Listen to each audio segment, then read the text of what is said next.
Hi hello எல்லாருக்கும் வணக்கம். நம்ம சப்ஸ்கிரைபர் வந்து பார்த்தீங்கன்னா, ப்ரோ ஏசி ரிமோட்டை எப்படி யூஸ் பண்ணுறது கொஞ்சம் தெளிவாக சொல்லுங்கன்னு சொல்லியிருந்தாப்புல. அவருக்காகவே வந்து பார்த்தீங்கன்னா, ரொம்பவே ரிஸ்க் எடுத்து இந்த வீடியோ நான் எடுத்திருக்கேன்.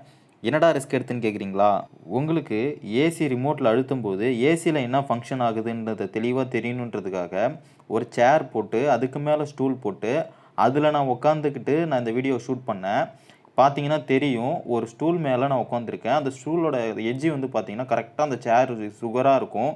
லைட்டா ஏதாவது அதில ஷேக் பண்ணா கூட அந்த ஸ்டூல் கீழ விழறதுக்கு சான்சஸ் இருக்கு. இந்த அளவுக்கு நான் வீடியோ கஷ்டப்பட்டு உங்களுக்கு தெளிவா புரியணுன்றதுக்காக நான் எடுத்திருக்கேன்.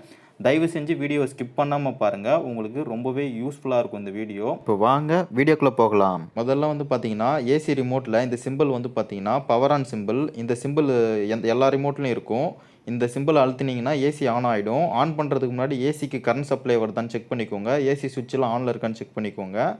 இப்போ வந்து பார்த்தீங்கன்னா, நான் ஆன் பண்ணிட்டேன். நீங்க உங்க ஏசி